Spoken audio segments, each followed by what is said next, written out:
أعوذ بالله من الشيطان الرجيم بسم الله الرحمن الرحيم والصلاة والسلام على رسول الله سيدنا ومولانا محمد وآله وصحبه ومن والاه السلام عليكم ورحمة الله وبركاته bokki ñoo ngi leen di nuyu di leen ziyaara te di leen balu xaq di leen bal xaq di leen ñaanal jàmm waaye itam di sàkku ci yéen ngeen ñaanal nu ko di ñaan itam borom bi tabaraka wa taala mu defal nu tawfiq boole nit defal ndimbal bokki nu dikkaat ak yéen ci xadiisu bis bi mu di xadiisul yawm niki nu ko baaxoo di ànd ak yéen bis bu jot seen bokk Cheikh Mbay Sekk di ko ànd ak yéen عن عائشة رضي الله عنها أن رسول الله صلى الله عليه وسلم قال من ظلم قيد صبر من الأرض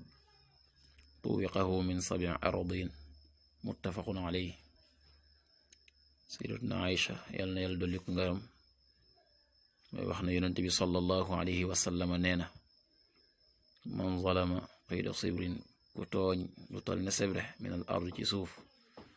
tuwiqahu kon ndàmpaleef ko muy yaneef ko gàlleef ko min 7 aradina ci juróom ñaari suuf bokki hadis bi dafay jëm ci mbugalum koo xam ne tooñ na ci wàllu suuf jël suuf soo xam ne daf koo jël ci tooñaange la di am mbugalam mooy loolee mu jël ak nu man di tol lees ko yan la ëllëg yowmal xiyaam ci ak doqam muy am mbugal moo xam ne daf ko koy ñeel suuf ni mu bindoo nga xam ne ni ki asamaan ki juróom ñaari suuf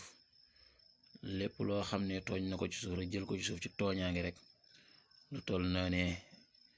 des na ko yan ci juróom ñaari suuf yi loolu nag bokk yi day tegtal na kon yellul benn yoon di tooñ ci wàllu suuf soo xam ne moomoo ko ëpp doole na rek jël ko ci tooñaange lu mata moytu la waaye itam ci tegtal ne ndekakat suuf kon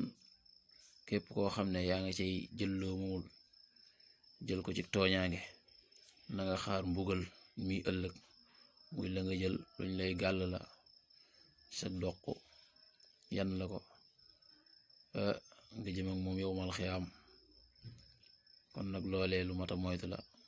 lu mata bàyyi xel la ngir lépp loo xam ne moo ko ci suuf bul ko jël ci tooñaange bul ko jël ci ëpp doole rek ngir nekkat boo ko defee ëllëg yowmal xiyaam dana tar ci yow lool dana metti ci yow lool ngir kat